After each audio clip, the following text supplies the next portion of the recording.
안녕하세요. 제 이름은 종석입니다. 72세인 저는 음식에 대해 많은 것을 배웠습니다.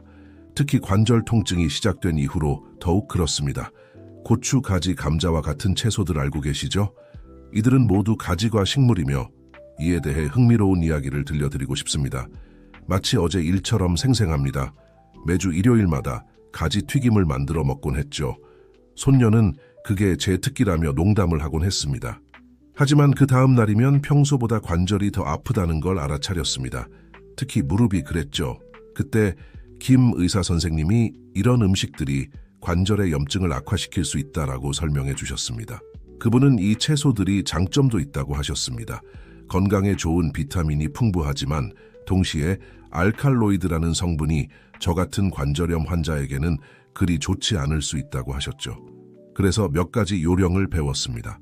가지를 튀기는 대신 오븐에 구워 먹기 시작했습니다. 맛도 좋고 불편함도 덜했죠. 특히 관절이 아플 때는 감자 섭취량을 줄였습니다. 생으로 먹는 청피망보다 잘 익힌 홍피망이 문제를 덜 일으킨다는 걸 알게 됐습니다. 중요한 점은 이 음식들을 완전히 끊을 필요는 없다는 것이었습니다. 김 선생님은 비결이 조리법과 양에 있다고 설명해 주셨죠. 예를 들어 이제는 매주가 아닌 한 달에 한 번 올리브 오일을 발라 구운 가지를 먹는데 더 이상 그 끔찍한 관절 통증은 없습니다. 그리고 또 한 가지 재미있는 점이 있습니다. 이런 음식들을 저녁보다는 점심에 먹으면 위가 더 잘 받아들인다는 걸 알게 됐어요. 전에는 특히 가지를 저녁에 먹으면 속쓰림이 심했거든요. 그리고 더 놀라운 건 뭐냐면요. 이런 채소들을 내 관절에 더 좋은 다른 것들로 대체하는 법을 배웠다는 거예요. 볶음 요리를 할 때 감자 대신 고구마나 마를 사용하는데 이들이 내 관절에 더 친화적이더라고요. 이제 제주도 케일에 대한 경험을 말씀드리겠습니다. 가지와 감자를 잘 다루는 법을 배운 후 식단의 다양성을 더하기 위해 다른 채소들을 찾아보기 시작했어요. 그때 옆집 정 할머니가 이 특별한 케일을 소개해 주셨죠. 처음에는 매우 신이 났어요. 영양사가 콜레스테롤을 낮추는 데 좋다고 했거든요. 제 콜레스테롤이 좀 높았거든요. 하지만 가장 재미있는 그리고 약간 당황스러운 방식으로 양을 조절해야 한다는 걸 배웠죠. 노인정에서 친구들과 고스톱을 치러 간 날이 기억나요. 점심으로 이 케일을 한 접시나 먹었거든요. 거의 반 접시나 되는 양이었죠. 세상에 정말 난감한 상황이었어요. 가스가 너무 차서 일찍 집에 돌아와야 했어요. 20년 동안 고스톱 파트너였던 김 할아버지는 아직도 그날을 놀리곤 하세요. 이 경험 후에 몇 가지 귀중한 팁을 배웠는데 여러분과 공유하고 싶어요. 먼저 케일을 잘 익히면 너무 물렁해지지 않게, 하지만 생으로 먹지 않게 소화가 더 잘 된다는 걸 알았어요. 딸이 마늘과 참기름으로 살짝 볶는 법을 가르쳐 줬는데 맛도 좋고 불편함도 없어요. 또한 손바닥 크기 정도의 작은 양이 이상적이라는 걸 배웠어요. 항상 점심에 밥과 국과 함께 먹으면 모든 이점을 누리면서도 불편함은 없어요. 효과가 좋았던 한 가지 방법은 루틴을 만드는 거예요. 일주일에 2번, 항상 화요일과 목요일에 제주도 케일을 먹어요. 다른 날에는 다른 채소들로 바꿔가며 먹죠. 이렇게 조직화하니 장이 적응하는 데 큰 도움이 됐어요. 그리고 더 있어요. 점심 후에 회향차를 마시면 그 팽만감을 예방하는 데 도움이 된다는 걸 알았어요. 80세인 옆집 유 할머니가 알려준 팁인데 정말 효과가 있어요. 가장 흥미로운 점은 올바른 방식으로 섭취하는 법을 배운 후 의사 선생님이 제 콜레스테롤 개선에 놀라셨다는 거예요. 지난 진료 때는 제 비결이 뭐냐고 물어보시더라고요. 낯선 채소와의 모험 케일 경험 후에 채소에 대해 다 안다고 생각했죠. 하지만 낯선 채소가 나타나 아직 배울 게 많다는 걸 보여줬어요. 모든 건 딸 민지와 시장에 갔을 때 시작됐어요. 그녀가 꼬불꼬불 감긴 시금치처럼 생긴 이 채소를 한번 먹어보라고 했죠. 아빠, 이거 뼈에 좋대요. 그녀가 말했어요. 그리고 제가 골다공증 때문에 걱정하고 있었기에 한번 시도해보기로 했어요. 예쁘고 싱싱한 한 다발을 샀죠. 첫 주에는 너무 신이 나서 매일 낯선 채소를 먹었어요. 볶아 먹고 찜해 먹고 심지어 녹즙으로도 만들어 먹었죠. 하지만 그때부터 문제가 시작됐어요. 몇 년 전에 신장 결석으로 고생했던 걸 기억하시나요? 그런데 정기 검진 때 이 박사님이 결석이 다시 생기고 있다는 걸 발견하셨어요. 그때 그분이 매우 중요한 걸 설명해 주셨어요. 이 채소는 영양가가 높지만 옥살산이라는 성분이 있어서 신장에 결석을 만들 수 있대요. 완전히 먹지 말라고 하진 않으셨지만 귀중한 조언을 몇 가지 해주셨어요. 나선 채소를 저지방 치즈와 같이 먹는 법을 배웠어요. 의사 선생님 말씀으로는 치즈의 칼슘이 균형을 잡는 데 도움이 된대요. 일주일에 2번만 먹고 양도 줄였어요. 익힌 후 약 2숟가락 정도로요. 찜기에 살짝 찔 때 더 맛있고 소화도 잘 된다는 걸 알았어요. 노인 체조 모임에서 이 이야기를 했을 때 재미있는 일이 있었어요. 신장 문제가 있는 안할머니는 이런 세부 사항을 전혀 모르고 계셨대요. 이제 그분도 더 조심해서 드시고 있어요. 가장 좋은 점은 적게 먹어도 모든 이 점을 누릴 수 있다는 거예요. 기력이 좋아졌고 최근 혈액 검사에서는 의사 선생님이 제 철분 수치가 아주 좋다고 하셨어요. 며느리에게 배운 특별한 팁 하나 더. 나선 채소가 남으면 작은 양으로 나눠 냉동해요. 이렇게 하면 낭비도 없고 매 식사 때 적당한 양을 사용할 수 있어요. 나선 채소에 대해 많이 배운 후 채소 전문가가 되어가는 것 같았어요. 하지만 파채가 나타나 몇 가지 교훈을 더 주었죠. 모든 건 작은 정원에 몇 그루를 심기로 했을 때 시작됐어요. 70대 이후에는 정신을 바쁘게 하는 게 중요하다고들 하잖아요. 그렇죠. 파채가 너무 예쁘게 자라서 자랑스러웠어요. 매일 한 줌씩 따서 모든 음식에 넣었죠. 밥에도 넣고 국에도 넣고 수프에도, 심지어 계란 프라이 위에도 뿌렸어요. 마치 요리사가 된 것 같았죠. 하지만 그때 몇 년 동안 잠잠했던 위험이 다시 나타나기 시작했어요. 그 속쓰림이란 세상에. 특히 밤에 누울 때가 심했죠. 가스 문제는 말할 것도 없고 손녀 수연이가 농담으로 제가 파티 풍선 같다고 할 정도였어요. 위장 전문의인 배 선생님과의 진료에서 중요한 것들을 많이 배웠어요. 종석 씨, 그녀가 말했어요. 파채는 매우 좋아요. 노화 방지에도 도움이 되는 성분이 있지만 사용법을 알아야 해요. 그리고 제 인생을 바꾼 몇 가지 비결을 가르쳐 주셨어요. 파채를 사용하기 전에 잘 볶기 시작했어요. 절대 생으로 음식에 넣지 않아요. 수프에 넣을 때는 오래 끓이면 위에 더 부담이 덜하다는 걸 알았어요. 저녁, 특히 저녁 식사 때는 사용하지 않는 법을 배웠어요. 이제는 점심에만 사용해요. 고스톱 모임에서 재미있는 일이 있었어요. 위험이 있는 안할아버지가 제가 생파채가 든 샐러드를 거절하는 걸 보고 궁금해 하셨어요. 제가 배운 걸 설명해 드리니 그분이 말씀하시길, 그래서 내가 그렇게 속이 쓰렸구나. 생파채를 모든 음식에 넣었거든. 이제는 이렇게 해요. 아침에 따서 점심에 조금 사용하고 항상 잘 볶아서 나머지는 물을 담은 작은 통에 넣어 냉장고에 보관해요. 더 오래 보관할 수 있고 그 모든 불편함도 없어요. 그리고 가장 좋은 점은 뭘까요? 적게 사용하고 항상 익혀 먹어도 여전히 음식에서 그 좋은 맛을 느낄 수 있고 제 정원은 계속 저에게 기쁨을 주고 있어요. 배 선생님도 지난 진료 때 칭찬하셨어요. 제 위험이 훨씬 더 잘 관리되고 있다고 하셨죠. 내가 향긋한 마늘초와 겪은 경험, 향긋한 마늘초. 이것이 건강관리에 대해 가장 중요한 교훈 중 하나를 가르쳐 주었어요. 모든 것은 제 파초 성공 이후에 시작되었죠. 마늘초도 심어볼까? 파초만큼 쉬울 거야 라고 생각했어요. 그리고 정말 쉬웠어요. 곧 마늘만큼 향기로운 이 아로마 식물로 가득 찬 작은 공간이 생겼죠. 시골 출신인 저는 어머니에게서 마늘이 모든 것에 좋다고 배웠기 때문에 겁 없이 사용하기 시작했어요. 모든 식사에 넣으면서 이게 내 면역 체계를 강화시켜 줄 거야 라고 생각했죠. 하지만 저를 놀라게 한 일이 일어났어요. 제가 심장약, 그러니까 한근고제를 복용하고 있다는 걸 기억하시나요? 정기 검진에서 김 선생님이 제 혈액이 평소보다 더 묽어졌다는 걸 발견하셨어요. 그때 선생님은 제가 식단을 바꿨는지 물어보셨죠. 마늘초를 좀 심었을 뿐이에요, 선생님. 음식 양념으로 사용하고 있어요. 선생님의 표정이 놀란 듯했어요. 마늘초가 일반 마늘처럼 혈액을 묽게 만드는 성분이 있다고 설명해 주셨어요. 제 약과 함께 사용하면 위험할 수 있다고요. 그래서 몇 가지 중요한 교훈을 배웠어요. 이제는 한 끼에 한두 입만 아주 잘게 썰어 사용해요. 항상 의사들에게 제 집에서 만든 양념에 대해 알려드려요. 이게 정말 중요해요. 혈액 검사를 할 때는 며칠 전부터 사용을 더 줄여요. 교회 모임에서 재미있는 일이 있었어요. 민지 할머니도 한근고제를 복용하시는데 제 이야기를 듣고 놀라셨어요. 그분은 마늘초를 마음껏 사용하셨는데 약에 영향을 줄 수 있다는 걸 상상도 못하셨대요. 이제 마늘초 식물은 주로 장식용으로 키워요. 음식에는 아주 조금만 사용하고 주로 맛을 위해서죠. 그리고 아시나요? 적게 사용해도 여전히 음식에서 그 특별한 맛을 느낄 수 있고 제 혈압도 계속 잘 조절되고 있어요. 김 선생님도 제 의식을 칭찬하셨어요. 할아버지는 천연 양념을 지혜롭게 사용하는 방법의 좋은 예시예요. 황금 곡물과의 발견 마늘초 경험 이후 곡물은 다루기 더 쉬울 거라고 생각했어요. 결국 삶은 옥수수를 먹어보지 않은 사람이 있나요? 하지만 황금 곡물은 각 음식마다 자신만의 비밀이 있다는 걸 가르쳐 주었어요. 모든 것은 딸의 집에서 열린 일요일 파티에서 시작됐어요. 전통적인 찰옥수수, 옥수수, 수프, 그리고 물론 맛있는 삶은 황금 곡물이 있었죠. 모든 게 너무 맛있어서.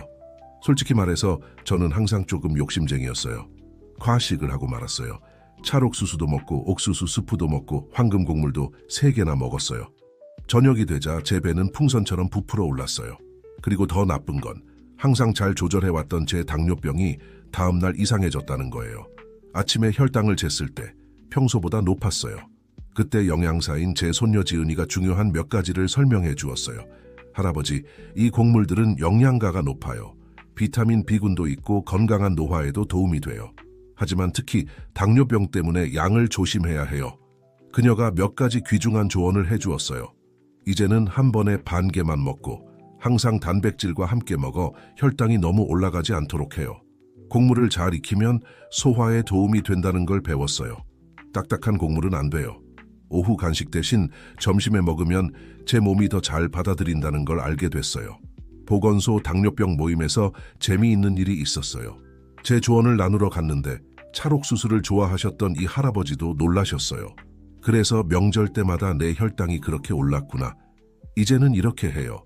가족 모임이나 찰옥수수 파티가 있을 때 한 가지만 선택해요. 작은 조각의 찰옥수수를 먹거나 옥수수 수프를 조금 먹거나 황금 곡물을 조금 먹어요. 예전처럼 전부 다 먹지는 않아요.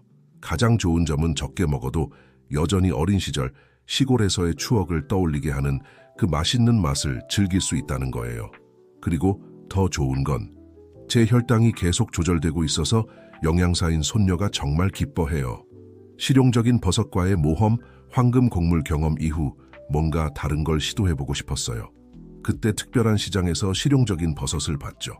아시다시피 작은 우산처럼 생긴 그 버섯 말이에요. 가게의 주인이 장점에 대해 너무 많이 이야기해서 결국 작은 봉지를 사게 됐어요. 면역력에 정말 좋아요, 정할아버지. 그녀가 말했죠. 겨울마다 감기에 걸리곤 했던 저는 이게 바로 내가 필요한 거야 라고 생각했어요. 첫날 저녁 식사로 넉넉한 양을 만들었어요. 요리 프로그램에서 배운 대로 맛있게 볶았죠. 그런데 그날 밤 갑자기 발에 화끈거리는 느낌이 들기 시작했어요. 전에 통풍을 겪었던 저는 바로 그 증상을 알아챘죠. 다음날 서둘러 제 류마티스 전문의인 박 선생님을 찾아갔어요. 그가 미소 지으며 말씀하셨어요. 정 할아버지 스스로 실용적인 버섯에 퓨린이 많다는 걸 발견하셨네요. 퓨린은 요산을 증가시키고 통풍을 유발할 수 있는 물질이에요. 하지만 그는 먹지 말라고 하지 않고 올바르게 먹는 방법을 가르쳐 주셨어요. 이제는 한 끼에 실용적인 버섯을 밥숟가락으로 한 스푼만 먹고 항상 잘 익혀 먹어요. 소화가 더 잘 되는 밝은 색 버섯을 고르는 법을 배웠어요. 절대 밤에 먹지 않아요. 낮에 먹으면 제 몸이 더 잘 처리한다는 걸 알게 됐어요. 수중체조 모임에서 재미있는 일이 있었어요. 김 할머니도 통풍이 있으신데 제 조언을 듣고 감탄하셨어요. 그래서 며느리가 만든 버섯 수프를 먹고 나면 가끔 발이 아팠구나. 이제는 이렇게 해요. 일주일에 한 번 점심 식사에 실용적인 버섯을 넣어요. 항상 밥과 맛있는 샐러드와 함께 먹죠. 그리고 가장 좋은 점은 통풍을 유발하지 않으면서도 계속 면역력 강화 효과를 누리고 있어요. 그리고 아시나요? 이번 겨울에는 거의 감기에 걸리지 않았어요. 박 선생님은 균형 잡힌 식단과 수중체조 운동의 조합 덕분이라고 하셨어요. 바삭한 잎채소에 대한 발견, 실용적인 버섯 모험 이후 정원에서 뭔가 더 간단한 걸 기르고 싶었어요. 그때 제 이웃 이 할머니가 바삭한 잎채소 모종을 주셨어요. 아주 연한 색의 바삭바삭한 상추처럼 생긴 거요. 기르기 쉬워요, 정할아버지. 그녀가 말씀하셨죠. 정말 그랬어요. 몇 주 만에 텃밭이 가득 찼어요. 너무 예쁘고 바삭해서 매일 큰 샐러드를 만들기 시작했어요. 결국 샐러드는 건강에 좋잖아요. 그런데 영양사 한 선생님과의 상담에서 그녀가 흥미로운 질문을 하셨어요. 정 할아버지, 더 피곤하다고 느끼지 않으세요? 이 바삭한 잎 채소는 예쁘지만 영양가가 아주 적어요. 그때 그녀가 아주 중요한 걸 설명해 주셨어요. 제가 이 잎으로 접시를 너무 가득 채워서 다른 더 영양가 있는 채소를 먹지 않고 있었던 거예요. 게다가 잎에 물이 많아서 점심 식사 후에 항상 약간 부은 느낌이 들었대요. 그래서 몇 가지 귀중한 교훈을 배웠어요. 바삭한 잎이 채소를 루꼴라나 시금치 같은 더 영양가 있는 채소와 섞기 시작했어요. 제가 좋아하는 바삭한 식감을 주는 데는 작은 양으로도 충분하다는 걸 알게 됐어요. 샐러드에 넣는 잎이 채소의 종류를 더 다양하게 바꿨어요. 공동 텃밭 모임에서 재미있는 일이 있었어요. 다른 채소는 너무 강하다고 생각해서 바삭한 잎채소만 먹던 초의 할아버지가 제 혼합 샐러드를 맛보고 좋아하셨어요. 정 할아버지, 샐러드가 맛있으면서도 영양가 있을 수 있다는 걸 가르쳐 주셨어요. 이제는 이렇게 해요. 바삭한 잎이 채소는 작은 공간에서만 기르고 정원의 대부분은 더 영양가 있는 다른 채소들을 위해 사용해요. 그리고 아시나요? 채소를 더 다양하게 먹기 시작한 이후로 제 체력이 많이 좋아졌어요. 루비 뿌리와의 마지막 경험, 그리고 이제 채소와 함께한 제 학습의 마지막 이야기인 루비 뿌리에 대해 말씀드릴게요. 이것은 가장 건강에 좋은 것들도 균형이 필요하다는 것을 가르쳐 주었어요. 모든 것은 의사 대기실에 있던 잡지에서 루비 뿌리가 기억력과 혈액순환에 좋다는 글을 읽었을 때 시작되었어요. 이미 제 정신을 활발하게 유지하는 것에 대해 걱정하고 있었기 때문에 생각했죠. 이게 바로 내가 필요한 거야. 매일 아침 루비 뿌리 주스를 마시기 시작했어요. 보기에도 좋았어요. 그 빨간 주스는 제 입술도 루비색으로 만들었죠. 하지만 몇 주 후 정기 검진에서 의사 선생님이 제 혈당과 신장 검사 결과를 보고 걱정하셨어요. 정 할아버지, 뭔가를 과하게 드셨나요? 로버트 선생님이 물으셨어요. 매일 마시는 주스에 대해 말씀드렸을 때 그는 루비 뿌리가 매우 영양가 있지만 자연적인 당분과 칼륨이 많이 들어있어 저처럼 당뇨를 조절해야 하고 신장을 돌봐야 하는 사람에게는 이상적이지 않다고 설명해 주셨어요. 그때 음식에 대한 마지막이자 귀중한 교훈을 배웠어요. 주스는 일주일에 2번만 항상 소량으로 마시게 되었어요. 자연적인 당분을 희석하기 위해 덜 달콤한 다른 과일들과 섞는 법을 배웠어요. 항상 주스를 만드는 대신 루비 뿌리를 갈아서 샐러드에 넣어 먹을 수 있다는 것을 알게 되었어요. 노인 모임에서 재미있는 일이 있었어요. 당뇨가 있는 김할머니도 루비 뿌리의 자연적인 당분에 대해 설명했을 때 놀라셨어요. 그래서 아침에 혈당이 더 높았구나. 이제는 이렇게 해요. 루비 뿌리가 먹고 싶을 때는 샐러드에 조금 갈아 넣거나 잘 희석한 주스를 만들어 마셔요. 항상 제 검사 결과에 주의를 기울이면서요. 그리고 이 모든 경험을 통해 배운 가장 큰 교훈이 뭔지 아세요? 기적의 식품이나 나쁜 식품은 없다는 거예요. 비결은 균형을 잡는 것과 자신의 몸을 아는 것이에요. 모든 사람이 다르고 한 사람에게 좋은 것이 다른 사람에게는 좋지 않을 수 있어요. 이제 72세가 된 저는 음식에 대해서뿐만 아니라 삶에 대해서도 더 현명해진 것 같아요.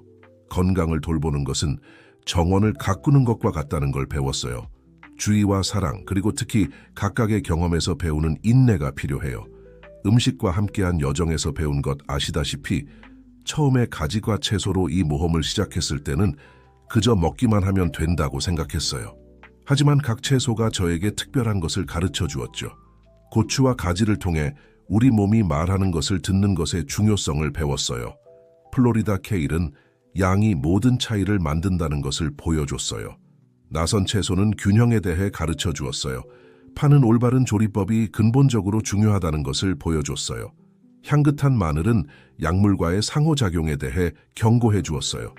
황금 곡물은 절제에 대해 가르쳐 주었어요. 실용적인 버섯은 타이밍이 모든 것이라는 것을 보여줬어요. 바삭한 잎이 채소는 겉모습이 전부가 아니라는 것을 깨닫게 해줬어요. 그리고 루비 뿌리는 좋은 것도 한계가 필요하다는 것을 가르쳐주며 마무리를 지었어요. 오늘날 72세의 저는 더 지혜롭게 제 정원을 돌보고 있어요. 검사 결과도 좋아졌고 통증도 줄었어요. 그리고 가장 중요한 것은 모든 사람이 다르다는 것을 배웠다는 거예요. 저에게 좋은 것이 도미노 친구인 안할아버지나 수중 체조 모임의 최할머니에게 좋지 않을 수 있어요. 그리고 가장 큰 교훈은 무엇일까요? 항상 의료 전문가와 상담하는 것의 중요성이에요. 제 의사들과 영양사는 이 여정의 동반자가 되었어요. 제 손녀가 말하듯이 할아버지, 진정한 식품 과학자가 되셨어요. 마지막으로 노년기에 이 여정을 시작하시는 분들께 조언을 드리고 싶어요. 실험하는 것을 두려워하지 마세요. 하지만 천천히 가세요. 여러분의 몸을 관찰하고 반응을 기록하세요. 그리고 특히 여러분의 경험을 공유하세요. 결국 우리의 각 이야기가 누군가의 더 나은 삶을 살도록 도울 수 있으니까요. 여러분 지금까지 제 이야기를 들어주셔서 감사합니다. 비슷한 경험이 있으신가요? 여러분만의 발견 여정을 시작해보는 건 어떨까요? 정원사 견습생이 된 정 할아버지가 보내는 따뜻한 포옹입니다. 음식에 대해 배우기에 늦은 때는 없다는 것을 발견한 사람이죠.